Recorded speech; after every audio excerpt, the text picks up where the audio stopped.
Hər vaxtınız xeyir olsun Paragraf TV izləyiciləri. Bugün də görüşünüzə gəlmişik. Bugün studiyamızın qonağı pedaqoji elmlər doktoru, professor, Qərbi Azərbaycan İcmasının Ziyalılar Şurasının sədr müavini Fərrux Rüstəmovdur.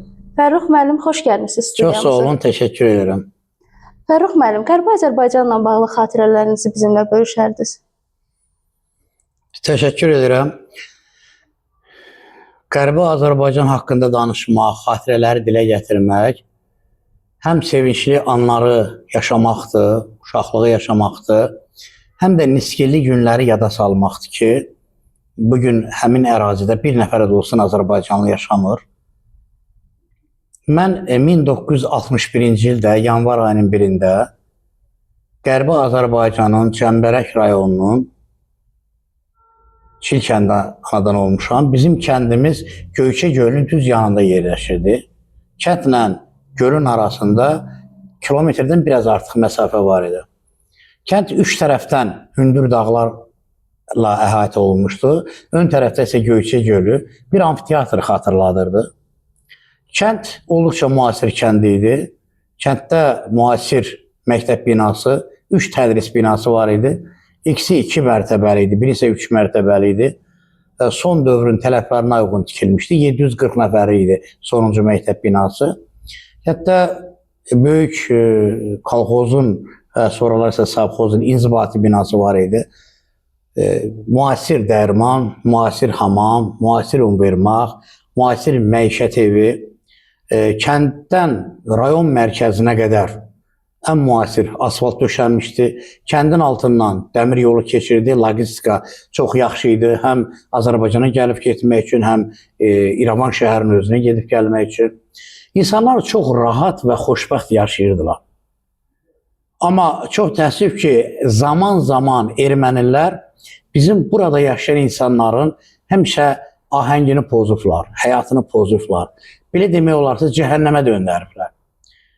Nə vaxt ki 1805-ci il, 1813-cü il, 1828-ci il müqavilələri ki bağlandı, Kürəkçay müqaviləsi, Gülüstan müqaviləsi, Türkmənçay müqaviləsi, bu sülh müqaviləsi adlansa da əslində bu bizim milli faciəmizin əsası qoyuldu, orada yaşayan insanlar üçün. Zaman-zaman 1828-ci ildən başlayaraq 1988-ci ilə qədər zaman-zaman əhali oradan köçürüldü. Yarı xoş, yarı zorla, yarı güclə, yarı öldürməklə, asmaqla, iş verməklə, yəni həbs eləməklə və yaxud da ümumiyyətlə ziyalılara iş verməməklə mədəni şəkildə hamısı deportasiya məruz qaldı, qətliama məruz qaldı. Bizim oradakı əhalinin ilk köçü 1828-ci ildə olub. Ruslar qalanı işğal etdikdən sonra təxminən 75 minə yaxın insan sərhəd açıq idi. Bir ilə qədər sərhəd açıq qaldı. İrana və Türkiyə, o cümlədən Şimal Azərbaycana gəlib. Yəni bu birisi Azərbaycana gəlib. 1957-ci ildə ikinci böyük faciə baş verib həmən ərazidə. Bu artıq tarixdə, ədəbiyyatda məlumdur. Ən məşhum hadisə 1918-ci ildə yaşandı. Həmin ərazidə qədim Türk yurdunda, qədim Türk torpağında Ararat dövləti, Ararat Respublikası yarandı. Təbii ki, bu həm Avropanın, həm Amerikanın dövlətlərinin dəstəyi ilə bunlar baş verdi. Azərbaycan hökumətini məcbur etdilər ki, İrəvanı güzəştə geçsin. İrəvan siyasi partiyaq kimi ermənilərə verildi. Bununla da oradakı Azərbaycanlıların hesab elə ki, son qalası alındı.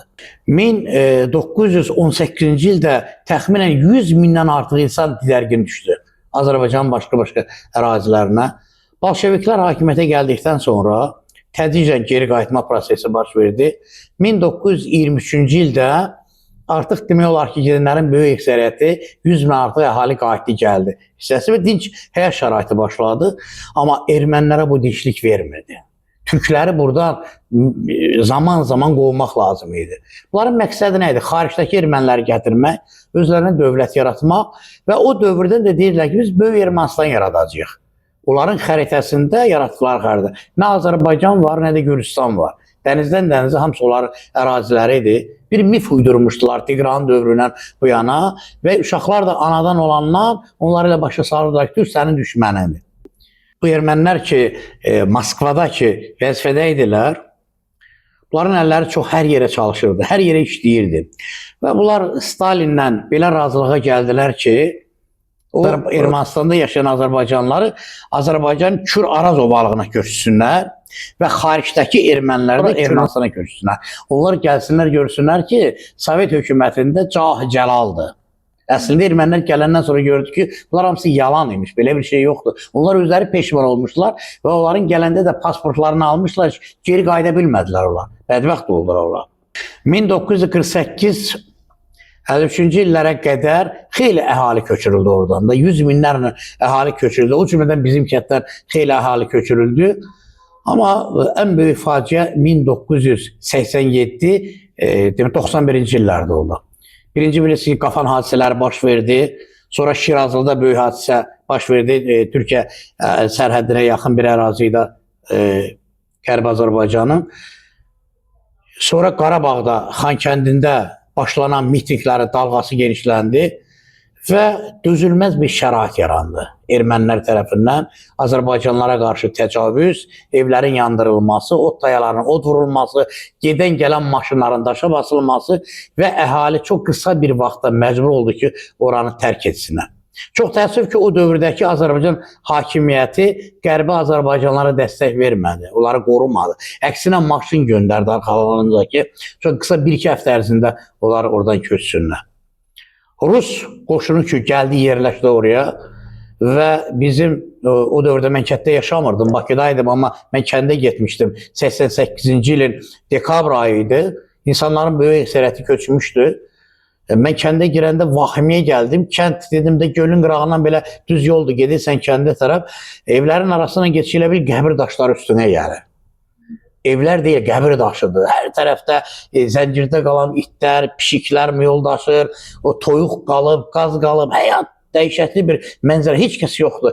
Tanıdığın insanlardan heç kəs yox. Tamam başqa-başqa adamlardır. Biri sağa gedir, biri sola gəlir. Vahimə, elə bir yuxu görürsə. Elə tamam başqa bir mənzərə, cəhənnəm əzabı, cəhənnəm yaşayırsan. Və əhali oradan köçürüldü. Hansı ki, onların orada çox xoş günləri olmuşdu. Bizim dedim orada, bizim o məktəbi 68-69-cu ildə o məktəb orta məktəb olub. 23-cü ildə ibtidai məktəb olub. 30-cu ildə 7-lik məktəb olub. 61-ci ildə 8-lik məktəb olub. 68-69-da orta məktəb olub. O məktəbin 800-dən çox ali təhsilli ziyalısı var. 800-dən çox. Onlardan 22 nəfər fəlsəfə doktoru, alim var. 10 nəfər elmlər doktoru, professor var. Ayrı-ayrı akademiyaların müxbir üzvü və həqiqi üzvləri var. 3 nəfər ayrı-ayrı vaxtlarda nazir işləmiş. Azərbaycan Respublikasında nazir vəzifəsində işləmiş. Nazir müavini 3-4 nəfər işləmiş insanlar var. Bugün agentliyin sədr müavini olanlar var. 2 nəfər general var. Onlarla polkovniklər. Ümumiyyətlə 20-yə yaxın bizim şəhidimiz var. Həm 1-ci Qarabağ Savaşında, 2-ci Qarabağ Savaşında bir kənddən, balaca bir kənddən, 1700 nəfərlik bir kənddən biz çıxanda 1700 nəfər idi. 20 nəfər şəhid var. Onların biri Azərbaycan bayrağı ordeninə layiq görülüb. Bakı şəhərində Mehvala Zeynalabdiyevin şərəfinə küçə verilib. Yaşadığı Nizami küçəsinə onun barelyefi vurulub. Bir nəfər şəhidimizin adına Daşkəsənin Küçü kəndində məktəb verilib. Bir nəfər şəhidimizə Göygöl rayonunun Şəhriyar kəndində onun adını daşıyan məktəb var. Belə bir növrağımız çox pozuldu, məhv oldu. Və insanlar gəlməli oldu, Azərbaycana sığınmalı oldu. Həmişə də zaman-zaman belə olub ki, bala öz anasına doğru gəlir. Və bugün bizim amalımız, məqsədimiz dövlətin prioritet istiqamətlərindən biri olan Qərbi Azərbaycana qayıtmaq konsepsiyasıdır. Bu dövlətin prioritet istiqamətidir. Cənab Prezident dəfələrlə deyib ki, bu bizim ərazi iddiamız deyil. Biz oraya tankla getməyəcəyik. Biz oraya öz maşınlarımızla gedəcəyik. Biz oraya yaşamaq üçün getmək istəyirik. Çünki Cənab Prezidentin də söylediyi kimi Azərbaycanın indiki coğrafi ərazisinin kənarlarında başqa-başqa dövlətlər var. Həmin dövlətlərdə Azərbaycanlılar yaşayır. Onlar necə yaşayırlar?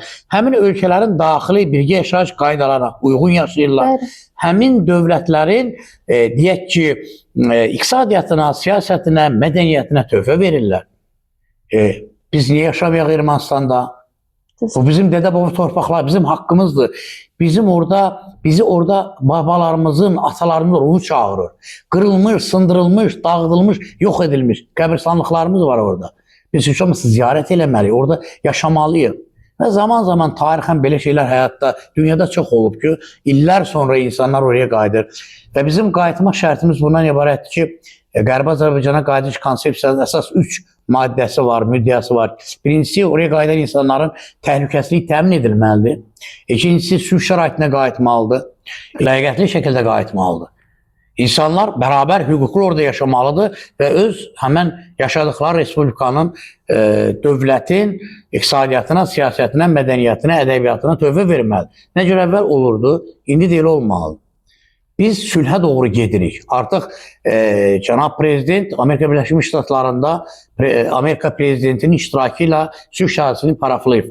Və yaxın vaxtlarda çox güman ki, bu sülh sazişi bağlanacaq. Azərbaycan ilkin olaraq müharibə cinayətində iştirak edən bəzi insanları əfv elədi. Humanizm prinsiplərini əldə rəhbər tutaraq 4 nəfər bir neçə gün bunun əvvəl verdi. İndi bugünkü məlumata görə 10 nəfər yenə Ermənistana təhvil verilib.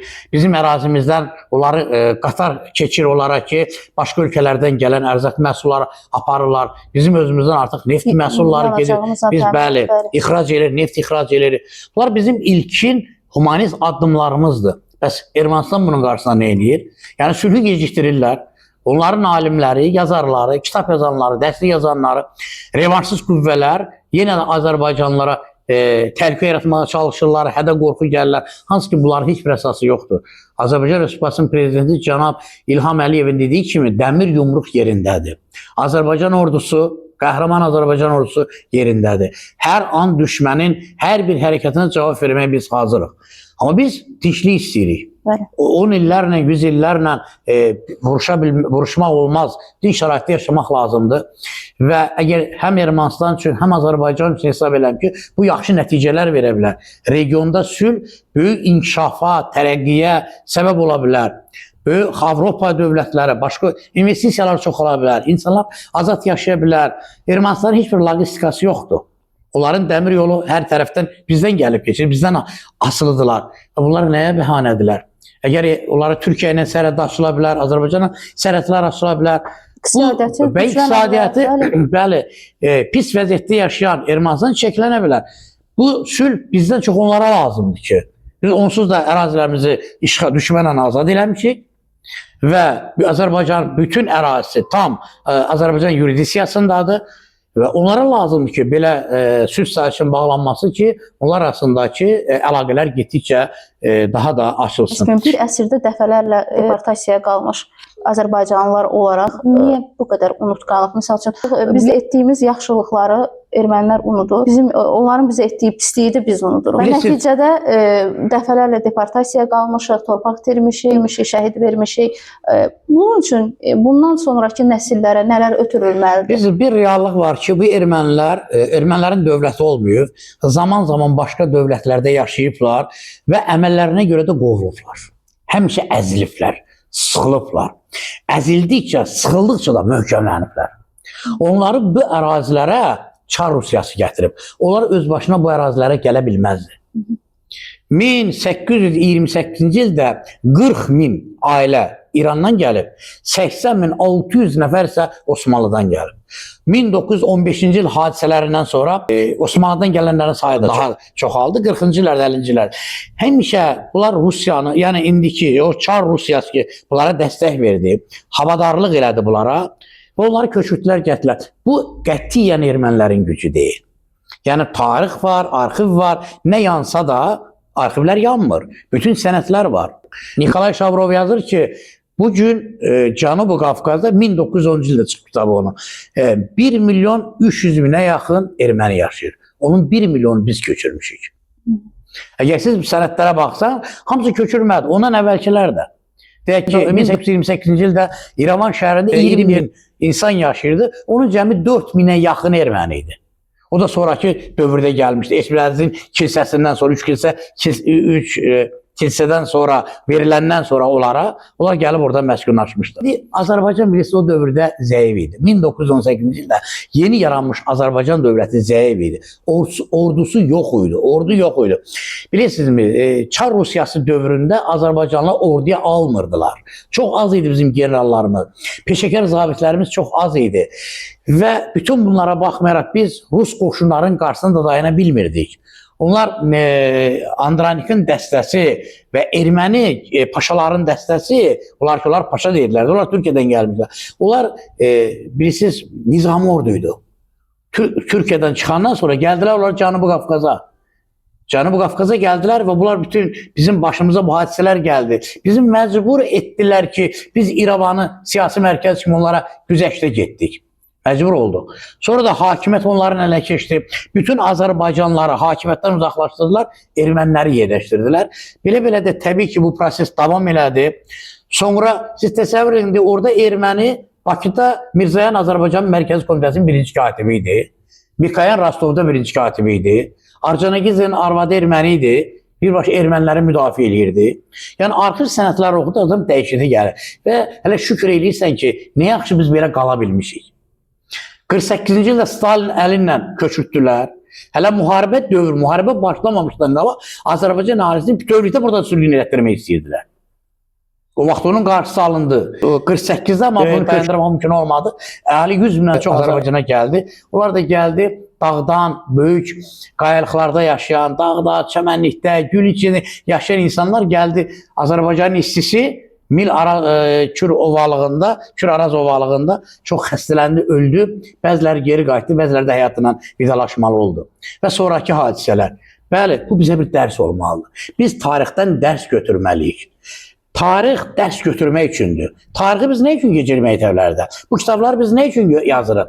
Bunlar dərs almaq üçündür. 1831-ci ildə 256-dan çox adam yaşayıb bu kənddə. Təsəvvür, kəndin həm axunda olub, həm mollası olub. Deməli, 1876-da bu kənddə məktəb olub. Çar Rusiyasına dini məktəblər əvvəldə var idi. O dövrdə Hacca gedən, Kərbala gedən, Məşədə gedənlər xeyli var idi. 1876-cı ildə Çar hökuməti burada Tatar məktəbi açıb.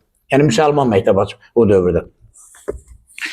Bu isə İrəvan müəllimlər deməli, seminariyasından bağlı yazdığım kitabdır ki, 1881-ci ildə açılıb, 1918-ci ilə qədər fəaliyyət göstərib, 100-ə qədər Azərbaycanlı gənc bu seminariyanı bitirərək həm indiki Ermənistan ərazisi, yəni Qərbi Azərbaycan ərazisində, həm də ki, Azərbaycanın özündə müəllimlik fəaliyyətinə məşğul olublar.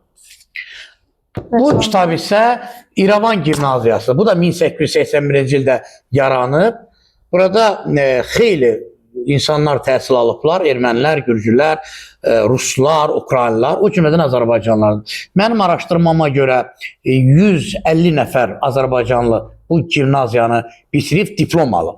Yəni, girənlər çox idi. Ola bilər ki, 6-cı sinifi pro-gimnaziyanı bitirir, sonra çıxıb gedirlər, dövlət işlərində işləyirlər. Bu kitabda xeyli arxiv sənədləri var. Bu arxiv sənədlərində deməli, bizə Azərbaycan Milli Elmlər Akademiyasının müxbir üzvü, çox hörmətli professor, elmlər doktoru Misir müəllimə təşəkkür edirəm. Görkəmli tədqiqatçı Ədalət Təhirzadəyə təşəkkür edirəm və Nazir müəllimə, İrəvanla bağlı, ümumiyyətlə Qərbi Azərbaycanla bağlı Nazir Əhmədlinin xeyli kitabları nəşr olunub ki, Nazir Əhmədli kameral təsvirləri yazıb. Ki, o xeyli mənə material veriblər ki, onlar o verdikləri material bu kitabın daha dolğun olmasına səbəb olub. Xeyli burada məsələlər öz əksini tapıb. Bunlar bizim tariximizdir. Çox gözəl təşəbbüslər. Gənclərimiz bu tarixi öyrənməli. Bəli, biz indi bütövlükdə Ermənistan təhsil tarixi bütövlükdə Sovet dövründə də burada bizim nə qədər məktəblərimiz olub, bunlar nə qədər Azərbaycanlı olub, nə qədər məktəblər olub, bunlar hamısı öyrənilməlidir. Bu bizim tariximizdir. Tarix nədir? Tarix dünənlə bugünlə sabah arasında bir mənəvi körpüdür. Sən tarixini bilməsən, gələcəyini qura bilməsən. Bizi maşın hərəkət eləyir də, siz maşın sürürsünüz yəqin. Maşında 3 güzgü var. Biri ortada, ikisi də yanlarda. Bu güzgü arxanı göstərir. Maşın işi arxaya getmək deyil, qabağa getməkdir.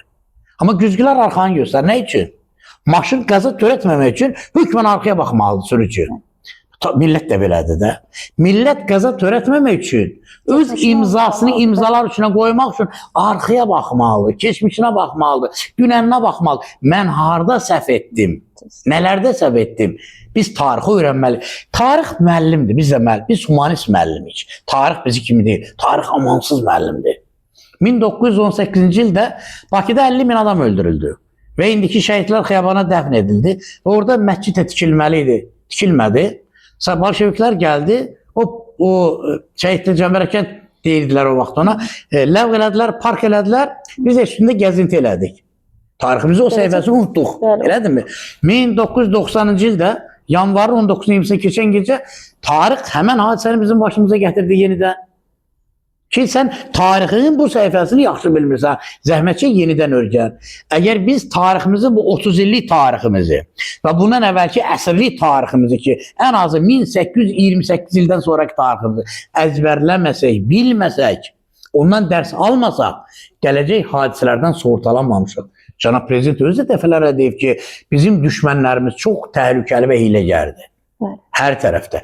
Tək ermənilərdən getmir söhbət. Biz həmişə hazır olmalıyıq. Ona görə də tariximizi bilmək. Harada səhvə yol vermişik. Bir də o səhvləri biz yol verməməliyik. Onun üçün də tariximizi öyrənməliyik və bundan biz yaxşı dərs çıxartmalıyıq. Ki, ordumuz da güclü olmalıdır, millətimizin ruhu güclü olmalıdır. Millətin ruhu, mənəvi dirilik məsələsi var da. Millət həmişə mənəvi cəhətdən diri olmalıdır. Keçmişinlə fəxr eləməlidir, bugünlə yaşamalıdır, gələcəyini qurmalıdır. Gəncləri bir hazırlamalıyıq. Gəncləri bir hazırlamalıyıq. Bir Türk professoru var, deyir, mən 40 il məktəbdə öyrətmən işlədim. Hər gün dərsə girəndə elə bilirdim, məbədə girirəm. Necə məbədə girdim, çıxdım, məktəbə də o cür girdim, çıxdım. Bizim müəllimimiz məktəbə, məbədə girən kimi girib çıxmalıdır. Bizim hərbiçimiz vətəni göz bəbəyi kimi qorumalıdır. Bizim analarımız layiqli, ləyaqətli övlad tərbiyə eləməlidir. Müəllim yaxşı dərs keçməlidir, şagird də yaxşı oxumalıdır. Hər kəs öz işini görməlidir. Hərənin öz funksiyası var. Vətəni qorumaq elə budur. Sən anasansa, yaxşı övlad tərbiyə edəcəksən. Sən müəllimsənsə, yaxşı dərs keçəcəksən. Sən sənətkarsansa, bina tikirsənsə, yaxşı bina tikəcəksən. Yaxşı körpü tikəcəksən. Sən işin bundan ibarət. Hər kəs öz qarşısına qoyduğu funksiyanı yaxşı yerinə yetirsə, bizim dövlətimiz daha da çiçəklənəcək. Və təbii ki, ermənilər də bilməlidir ki, bizə qulaq asanlar da bilməlidir ki, dəmir yumruq yerindədir. Azərbaycan ordusu daha da qüdrətlənir, daha da güclənir. Ən müasir silahla, ən müasir texnika ilə təchiz olunurlar. Bugün onların təchizatı çox yüksək səviyyədədir və biz həm ordumuzla, millətimizlə, dövlətimizlə, prezidentimizlə qürur duyuruq, fəxr edirik və regionda baş verən bugünkü hadisələr onu göstərir ki, Azərbaycanın yolu doğru yoldur, düzgün yoludur, sülh yoludur. Biz regiona sülh gətirmişik, biz regiona azadlıq gətirəcəyik, çəklənmə gətirəcəyik, iqtisadi inkişaf gətirəcəyik, tərəqqi gətirəcəyik. Bu Azərbaycanın adından və cənab prezidentin adından bağlıdır. Qarabağın işğaldan azad olunması tək Ermənistan üçün deyil, ümumilikdə dünya üçün şok effekti yaratdı. Belə demək mümkünsə, Qərbi Azərbaycanlılar da tək Azərbaycanda deyil, bütün dünyadadır. Nəyi müşahidə eləmişəm? Qarabağ işğaldan azad olunandan sonra dünyada yaşayan Qərbi Azərbaycanlılarla bağlı daha çox tədbirlər keçirirlər, daha çox Azərbaycana bağlılıq müşahidə olunur. Siz də bu haqda zəhmət olmasa məlumat verin. Bilirsiniz, bəli, təbii ki, Qarabağ ümumiyyətlə o vaxtı Türk generalı vardı, Ənvər Paşanın bir yaxşı sözü vardı ki, bu ermənilər qara bir çıbandır, bu yaralı bir çıbandır, bu çıbanın dibindən təmizləmək lazımdır. Yəni, o qəti əleyhinə gedir ki, erməni dövlət yaratmaq olmaz. Çox təəssüf ki, bunun qarşısını almaq mümkün olmadı. Bəli, bu Qarabağda ermənilərin məskunlaşdırılması qara bir çıban idi, qara bir yara idi. O dibindən kəsilib atıldı. O vaxtı biz Ulu Öndər Heydər Əliyevin də bir videosu var. Orada Qarabağla bağlı danışır ki, bu Dağlıq Qarabağ Respublikasının yaranmasından danışır. Vilayəti nəyə görə yaradıblar? Bu bir xüsusi yaranmış, Moskvanın siyasətinə uyğun yaranmış bir məsələ idi. Bəli, Avropa dövlətlərinin köməyi ilə Ermənistan ordusu Qarabağı və Azərbaycan 7 rayon işğal eləmişdi. Orada da möhkəmlənmişdi, 30 illərdən vaxt geçmişdi. Avropa dövlətləri heç vaxt inanmazlar ki, Azərbaycan bu cür addım atacaq, güclənəcək və öz torpaqları son qarışına qədər qaytaracaq. Ona görə də Birləşmiş Millətlər Təşkilatından tutmuş digər qurumlar da bütün sənədlərdə torpağın Azərbaycana məxsus olmasını deyirdilər. Onlar fikirləşirdilər ki, torpağı vermiş Erməniyə, kağız da verir Azərbaycana. Amma cənab prezident öz çıxışların birində də dedi ki, biz Birləşmiş Millətlər Təşkilatının mandatı əsasında bu işləri görmüşük. Axı orada yazılıb ki, bu torpaq Azərbaycan torpağıdır və ermənilər bu torpaqlardan çıxmalıdır. Çıxmadılar sülh şəraitində. Biz ona görə hərbi gücdən istifadə ilə onları bu torpaqlardan çıxartdıq.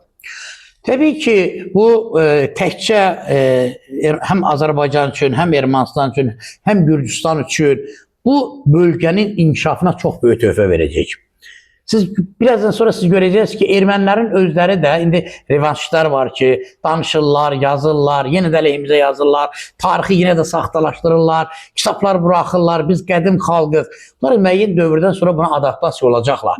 Biz ona sadəcə ayıq-sayıq olmalıyıq. Onların yazılarına vaxtında və cəsarətli cavablar verilməlidir. Təbii ki, xaricdə yaşayan qərbi Azərbaycanlılar da vaxtilə, bilirsiniz, torpaqlar ki, getmişdi, danışa bilmirdilər. Elə bil ki, bir günahkar kimi özlərini hiss eləyirlər. Bugün hamı fəxr eləyir. Bugün hamı fəxr eləyir. Hətta nəinki Qərbi Azərbaycan, xaricdə yaşayan, türk dilində danışan, türk dövlətləri hamısı Azərbaycan uğruna sevinir. Əgər siz müharibə dövründə bilən fikir verirsiniz, Özbəkistanla, Tacikistanda yaşayan Azərbaycanlılar, Qırğızda yaşayan türklər necə gözəl mesajlar göndərir. Siz nə edirsiniz orada? Yəni, bütün iftixar. Bu ermənilər harada yaşayırsa, həmən yaşadıkları yerdəki xalqlara bir bəla gətirirlər. Xüsusilə bu keçmiş SSR ərazisindən gedir söhbət. Və bugün biz iftixarla deyə bilərik ki, bugün Qərbi Azərbaycanlılar, həm də onların nümayəndəlikləri çoxdur bugün. Artıq Türkiyədə fəaliyyət, bəli, Fransada yeni nümayəndəlik, Qərbi Azərbaycan icmasının Fransada, Türkiyədə, Türkiyənin bir neçə şəhərində nümayəndəlikləri yaranıb. Qərbi Azərbaycan icması tərəfindən böyük tədbirlər keçilir. Brüsselin özünün işdə tədbirlər keçirir. Qərbi Azərbaycan icmasının sədri, Milli Məclisin deputatı çox hörmətli Əziz müəllimin rəhbərliyi işdə və nümayəndə heyəti gediblər. Burada tədbirlər keçirirlər, beynəlxalq tədbirlər keçirirlər.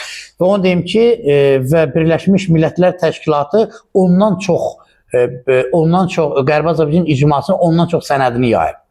Yəni onlar BMT-nin sənədi kimi yayılıb bütün üzv dövlətlərə ki, artıq onlar ondan deməli tanışdılar. İslam Əməkdaşlığı Şurasının o sənədlər yayılıb və hər ilin dekabr ayında beynəlxalq konferans keçirilir. Dekabrın 5-də beynəlxalq konferans keçirilir. Dünyanın 100-dən artıq ölkəsinin hər il təxminən 100-dən artıq ölkədən xarici nümayəndələr gəlir. Onlar Azərbaycan həqiqətlərini öz dillərində təqdim edirlər ki, Azərbaycanlıların o torpaqlara qayıtması onların tarixi haqqıdır, hüquqi haqqıdır və bir insanlıq haqqıdır. Onlar oraya qayıtmalıdırlar, sülh şəraitində ləyaqətli şəkildə yaşamalıdırlar və həmən cəmiyyətə inteqrasiya olmalıdırlar. Sonda tamaşaçılarımıza nə demək istərdiniz? Tamaşaçılara demək istəyirəm ki, bunlar bu Azərbaycandakı bu sakitliyin, sabitliyin qədrini bilsinlər. Şəhidlər heç vaxt unudulmasın. Azərbaycan Respublikası Prezidenti, Başkomandan, Ali Başkomandan cənab İlham Əliyevin bu şücaəti dastanlara çevrilir. Və bunlar hər bir kəsin qəlbində oturuşmalıdır. Unutmaq olmaz heç nə, yaddan çıxarmaq heç nə. Dərsliklərə salınmalıdır. Bəli. Cənab Prezidentin özü oldu, indi prezident kimi fəaliyyətini davam etdirir. İndən o dərsliklərə düşməlidir. Gənc nəsil bilməlidir ki, bu dəmir yumruğun sahibi kimdir? Bu strategiyanı hazırlayan kimdir? Bu taktiki adımları düşünən kim idi? Bizi cənab prezident müharibədə, bu diplomatiya müharibəsində, siz də indi jurnalistsiniz, elə bil tək vuruşurdu. 38-dən çox müsahibə verdi də. O müsahibələrin də heç biri bir-birinə bənzəmir. Hətta onu deyirlər ki, jurnalistika faktörlərində dərs kimi keçilməlidir. Özü o suallar elə belə suallar deyildi. Onlar siyasi mətbəxlərdə hazırlanan suallar idi. Cənab prezident necə onları sustururdu? Necə alternativ cavablar verdi? Siz bunu da deyirsiniz, cənab prezident. Bunun buraya aidiyyəti yox. Deyir, yox, elə deyil. Biz əvvəlcə bunun məsələni müzakirə eləməli. Sizdə bu niyə belədir? Siz niyə bunu dilə gətirmişsiniz? Bizə deyirsiniz. Və o özü bir məktəb idi, bir diplomatiya məktəbi idi.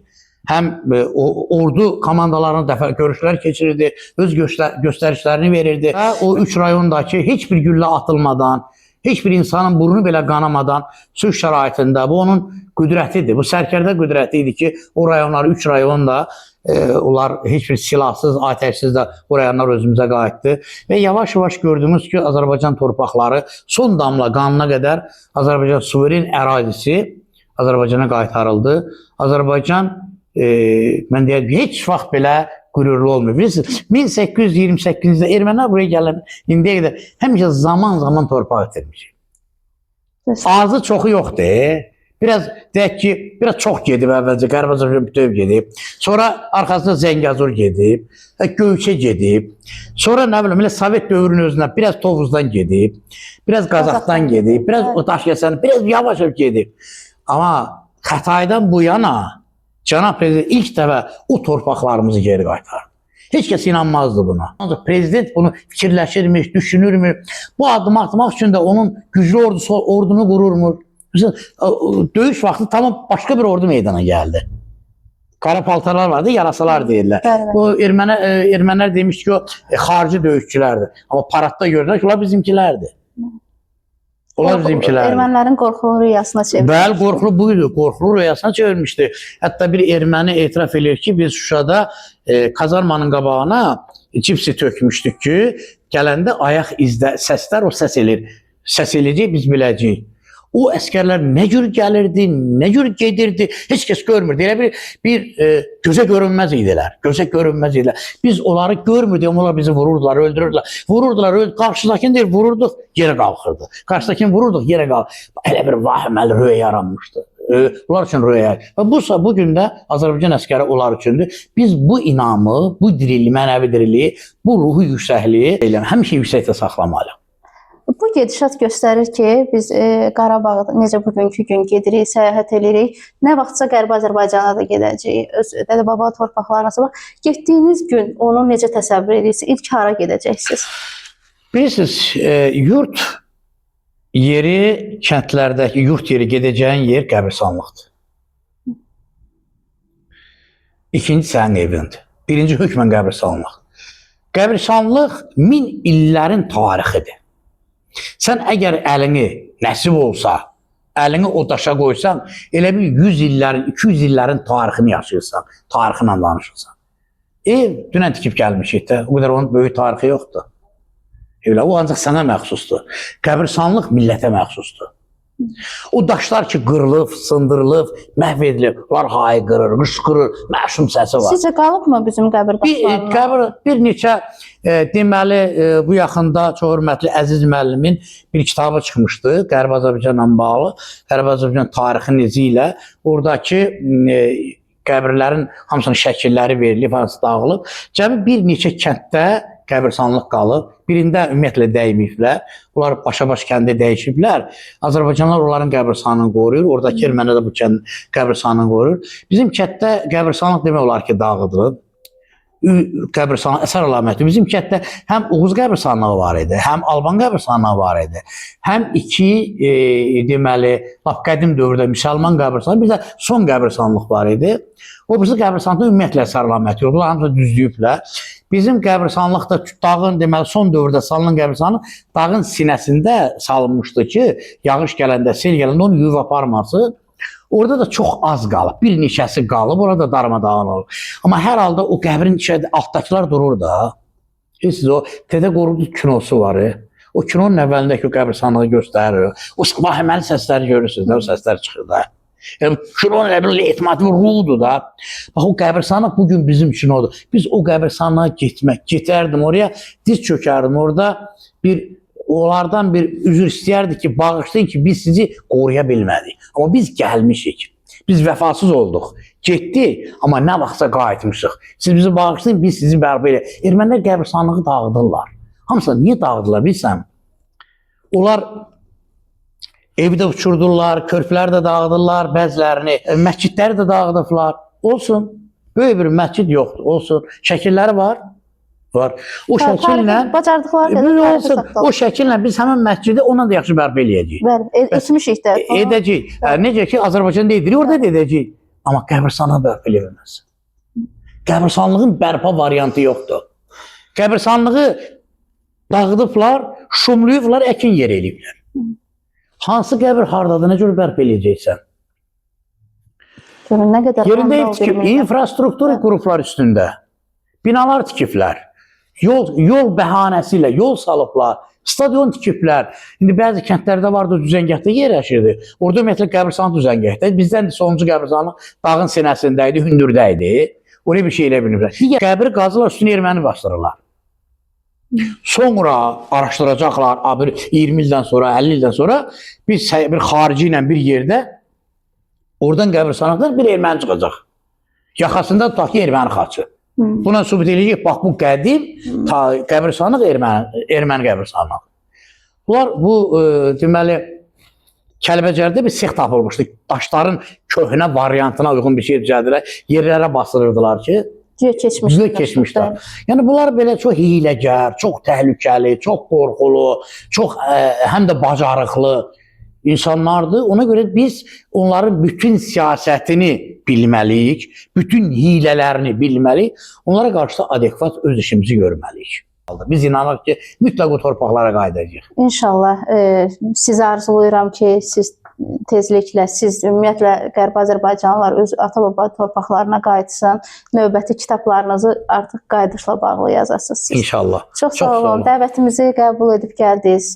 Xoş sözlərə görə, gözəl məlumatlara görə sizə sonsuz minnətdarlığımızı bildiririk. Var olasınız. Təşəkkür edirəm, çox sağ olun. Beləliklə, əziz tamaşaçılar, bugünkü qonağımız Pedaqoji Elmlər doktoru, professor, Qərbi Azərbaycan İcmasının Ziyalılar Şurasının sədr müavini Fərrux Rüstəmov idi.